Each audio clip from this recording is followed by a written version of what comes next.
Everyone, আজকে আমি English সাবজেক্টের কিছু এমসিকিউ তোমাদের সাথে আলোচনা করতে চলেছি। তো চলো ভিডিওটা স্টার্ট করা যাক। তো আজকে আমি ইংলিশ সাবজেক্টে ওয়ান ওয়ার্ড সাবস্টিটিউশন নিয়ে এই ভিডিওটা করতে চলেছি। তো এই ওয়ান ওয়ার্ড সাবস্টিটিউশনটা এনএম জেএনএম এন্ট্রান্স এক্সামের জন্য ভীষণ ইম্পর্টেন্ট, যেটা প্রতি বছর আসেই। তো চলো, ফার্স্ট কোয়েশ্চেন হচ্ছে two examine one's own thoughts and feelings. এই যে সেন্টেন্সটা হলো, এই একটা ডেসক্রিপশন দিয়ে দিয়েছি, এটা এক কথায় এটাকে কি বলে।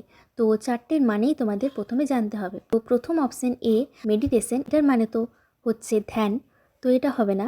সেকেন্ড, যেটা সি অপশন লেখা আছে, রিফ্লেকশন মানে তো প্রতিচ্ছবি, তো সেটাও হবে না।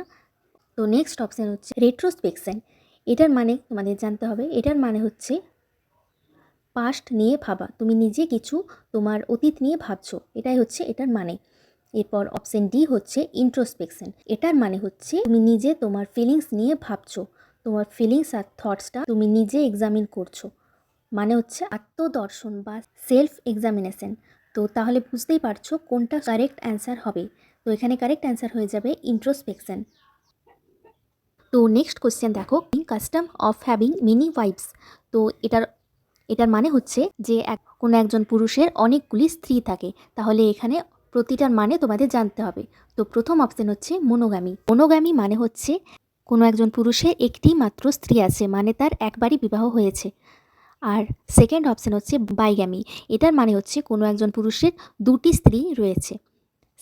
থার্ড অপশন হচ্ছে পলিগামী মানে হচ্ছে কোনো একজন পুরুষের অনেকগুলি স্ত্রী আছে, অনেকগুলি স্ত্রীর সাথে তার বিবাহ হয়েছে। আর অপশন ডি হচ্ছে ম্যাট্রিমনি মানে হচ্ছে বিবাহ। তাহলে এখানে অপশন কোনটা সঠিক হবে তোমরা বুঝতেই পারছো, অপশন সি হবে এখানে সঠিক অ্যান্সার। নেক্সট কোয়েশ্চেন হচ্ছে to cause troops etc to spread out in readiness for battle. তো এই ট্রুপস মানে হচ্ছে সৈন্যবাহিনী, তো সৈন্যবাহিনীকে এখানে মোতায়েন করতে বলছে, ছড়িয়ে পড়তে বলছে যুদ্ধের জন্য। তো প্রথম অপশান হলো অ্যালাইন মানে হলো সারিবদ্ধভাবে সোজা লাইনে দাঁড়ানো বা বিন্যস্ত করা বা এক সারিতে আনা। তো এখানে যেহেতু সোজা লাইনে দাঁড়ানোর কথা বলছে, তো অ্যালাইনটা এখানে হবে না। নেক্সট অপশান কোলোকেট, এটার মানে হচ্ছে পাশাপাশি দাঁড়ানো, তাহলে এই অপশানটাও হবে না। নেক্সট অপশান হচ্ছে ডিপ্লয় মানে হচ্ছে সৈন্য বা সরঞ্জাম মোতায়েন করা, তাহলে এখানে এই ডিপ্লয় অপশানটা এখানে সঠিক অ্যান্সার হবে, যেহেতু এখানে সৈন্য মোতায়েন করার কথাই বলা হয়েছে। আর নেক্সট অপশানটা হচ্ছে ডিসপার্স, এটার মানে হচ্ছে ডিস্ট্রিবিউট করা বা বিস্তীর্ণ এলাকায় কিছু ছড়িয়ে দেওয়া, যেমন বীজ ছড়িয়ে দেওয়া হতে পারে। তো তাহলে এখানে কারেক্ট অ্যান্সার হবে option C, deploy. Next question হচ্ছে anything written in a letter after it is sign. Letter sign হওয়ার পরে যদি কিছু এক্সট্রা করে অ্যাড করা হয়, সেটাকে এক কথায় কি বলে? অপশন এ হচ্ছে পোস্টারিটি, এটার মানে হচ্ছে উত্তরসূরি বা নেক্সট জেনারেশন, তো এটা তো হবে না। অপশন বি হচ্ছে পোস্টডিকশন, এটার মানে হচ্ছে পূর্বে ঘটে যাওয়া কোনো ঘটনার ব্যাখ্যা করা, মানে পূর্বে ঘটে যাওয়া ঘটনা কী কারণে হলো, কেন হলো, কিভাবে হলো, এই নিয়ে, তো এটাও হবে না। অপশন সি হচ্ছে পোস্টস্ক্রিপ্ট, এটা হচ্ছে কোনো একটা লেটার লেখার পরে কিছু যদি ইম্পর্টেন্ট কিছু মনে পড়ে, তাহলে সেই লেটারের সঙ্গে কিছু অ্যাড করা, ইম্পর্টেন্ট কোনো নথি বা ইম্পর্টেন্ট কোনো নোটস সেখানে অ্যাড করা, তো এটা হচ্ছে পোস্টস্ক্রিপ্ট। তাহলে বুঝতেই পারছো অপশন সিটাই হবে এখানে কারেক্ট অ্যান্সার। আর অপশন ডি কোরিজেন্ডাম, এটার মানে হচ্ছে সংশোধন, কোনো কিছু লেটার লেখার পরে সেটা যদি ভুল হয় তাহলে সেটা সংশোধন করা, তো তাহলে অপশন ডিটাও এখানে হবে না। নেক্সট কোয়েশ্চেন হচ্ছে the policy of extending A countries empire and influence, এটার মানে হচ্ছে উপনিবেশ স্থাপন, সামরিক শক্তি প্রয়োগ বা অন্যান্য উপায়ে একটি দেশের সাম্রাজ্য এবং প্রভাব বিস্তারের নীতিকে বলা হয়। তো এটার অপশন হচ্ছে অপশন এ এম্পায়ারিলিজম এর অর্থ সাম্রাজ্যবাদ। নেক্সট ক্যাপিটালিজম অর্থ হচ্ছে পুঁজিবাদ বা অর্থনৈতিক ব্যবস্থা। নেক্সট হচ্ছে ইন্টারন্যাশনালিজম, এর মানে হচ্ছে আন্তর্জাতিকতাবাদ, এই রাজনৈতিক নীতি। অপশন ডি হচ্ছে কমিউনিজম, এখানে অ্যান্সার হয়ে যাবে অপশন এ এম্পায়ারিলিজম, এর মানে হচ্ছে সাম্রাজ্যবাদ। তো এই সাম্রাজ্যবাদ বা অপশন এ এম্পায়ারিলিজম, এটাই হয়ে যাবে এখানে অ্যান্সার। এগুলো তোমাদের কমপক্ষে 10টা হলেও রেগুলার প্র্যাকটিস করতে হবে, মুখস্থ করতে হবে, তাহলেই তোমাদের অনেক পরীক্ষার আগে মুখস্থ হয়ে যাবে। আর তোমরা প্রিভিয়াস ইয়ার দেখবে, এগুলো কিন্তু প্রতি বছর এই এক্সামে আসবেই। তো নেক্সট কোয়েশ্চেন দেখো, the custom of having more than one husband at the same time, এখানে বলা হয়েছে যে একজন স্ত্রীর একই সময়ে একজনের বেশি হাজব্যান্ড থাকবে। এই বিয়েটাকে কি বলা হবে?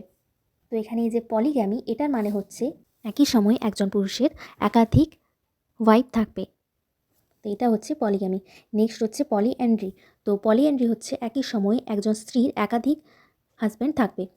অপশন সি হচ্ছে ডেভোক্রি, এটা হচ্ছে bad character. Option D bigamy, এটার মানে হচ্ছে দ্বিতীয় বিবাহ।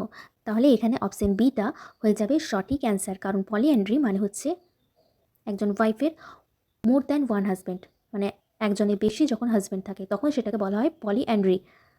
এটাই যদি একজন হাজব্যান্ডের যদি মোর দ্যান টু ওয়াইফ থাকে তাহলে হয় পলিগ্যামি, আর যদি একজন ওয়াইফের থাকে মোর দ্যান টু হাজব্যান্ড তাহলে হয় এখানে পলিঅ্যান্ড্রি।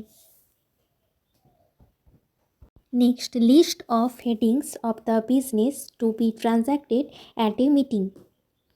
মিটিংয়ের সময় যে কার্যসূচি করা হয় মিটিংয়ের প্রথমেই, সেটি অপশনগুলোর মধ্যে কোন জিনিসটা এই যে সেন্টেন্সটা এটাকে কমপ্লিট করছে? অপশন এ হচ্ছে শিডিউল, মানে কোনো একটা সময় বা কোনো একটা সময় শিডিউল করা মানে নির্ধারণ করা, তো এটা হবে না। অপশন বি এজেন্ডা মানে হলো সভার কার্যক্রমের তালিকা। আর অপশন সি হচ্ছে প্রসিডিংস। প্রসিডিংস মানে হচ্ছে সভার কার্যক্রম বা প্রক্রিয়া, মানে মিটিংয়ের কার্যপদ্ধতি বা কার্যপ্রক্রিয়া। তো অপশন ডি হচ্ছে এক্সার্পস, মানে হচ্ছে সংগ্রহ করা। তাহলে এখানে কোনটা অ্যান্সার হয়ে যাবে তোমরাই বলো। অপশন বি এজেন্ডা, এটা হয়ে যাবে এখানে অ্যান্সার, কারণ এখানে লিস্ট অফ হেডিংস বলা হয়েছে আর এজেন্ডা হচ্ছে লিস্ট অফ মিটিংয়ের অ্যাক্টিভিটিস। তাহলে মিটিংয়ের অ্যাক্টিভিটিসগুলোকে লিস্ট করা, তাহলে এখানে এজেন্ডা অ্যান্সার হয়ে যাবে। নেক্সট কোয়েশ্চেন, এ পোস্ট উইদাউট রিমিউনারেশন মানে হচ্ছে পারিশ্রমিক ছাড়া একটি পদ। তো এখানে অপশন এ যেটা সেটা হচ্ছে ভলিউন্টারি, মানে হচ্ছে স্বেচ্ছাসেবী। এখানে স্বেচ্ছাসেবীরা পারিশ্রমিক পেতেও পারেন আবার নাও পেতে পারেন, তো এই অপশানটা তাহলে হবে না। নেক্সট হচ্ছে সিনেকিওর। এই সিনেকিওর পদটি হলো এখানে যে কাজ করবে তাকে, সে খুব কম কাজ করলেও তাকে পারিশ্রমিক অবশ্যই দিতে হবে, তো তাহলে বুঝতেই পারছো এটাও হবে না। নেক্সট অপশান হলো অনারারি, মানে হচ্ছে সম্মানসূচক, মানে হচ্ছে এমন একটি সম্মানসূচক পদ যা সম্মানের প্রতীক হিসাবে প্রদত্ত পদ, যেখানে কোনো পারিশ্রমিকের প্রয়োজন হয় না। তাহলে এটাই তো, তাহলে বুঝতেই পারছো অপশন সি এটা এখানে সঠিক অ্যান্সার হয়ে যাবে। আর তাছাড়া অপশন ডি ইনভলিউন্টারি, এটার মানে হচ্ছে অনিচ্ছাকৃত কাজ। নেক্সট কোশ্চেন হচ্ছে to send an unwanted person out of the country.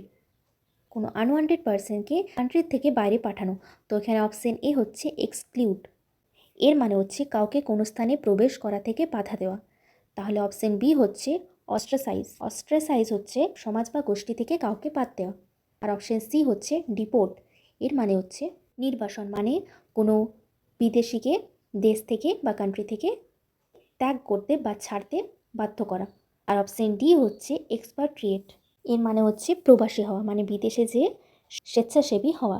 তাহলে এখানে অপশন সি ডিপোর্ট সঠিক অ্যান্সার হয়ে যাবে। নেক্সট এবং আজকের লাস্ট কোশ্চেন হচ্ছে মার্ডার অফ এ ব্রাদার। তো এই কোশ্চেনটা খুবই ইম্পর্টেন্ট, কারণ এই ধরনের কোশ্চেন বেশিরভাগ আসে। তো অপশন এ হচ্ছে প্যাট্রিসাইড, এর মানে হচ্ছে পিতৃহত্যা। অপশন বি হচ্ছে রেজিসাইড, এর মানে হচ্ছে গণহত্যা। অপশন সি হচ্ছে হোমিসাইড, এর মানে হচ্ছে নরহত্যা। আর অপশন ডি হচ্ছে ফ্যাট্রিসাইড, এর মানে হচ্ছে ভাতৃহত্যা। তাহলে বুঝতেই পারছো মার্ডার অফ এ ব্রাদার মানে হচ্ছে ভাতৃহত্যা আর ফ্যাট্রিসাইড মানে হচ্ছে ভাতৃহত্যা। তো এখানে অ্যান্সার হয়ে যাবে ফ্যাট্রিসাইড। তো আজকের ভিডিওটা ছিল এই পর্যন্তই। তোমাদের কেমন লাগলো অবশ্যই জানিও, আর হেল্প হলো কিনা সেটাও জানিও কমেন্টে। আর কিছু জানার থাকলে অবশ্যই কমেন্ট করো, লাইক কমেন্ট শেয়ার, আর অবশ্যই চ্যানেলটাকে সাবস্ক্রাইব করে দিও। তো দেখা হচ্ছে নেক্সট ভিডিওতে, ততক্ষণের জন্য টাটা।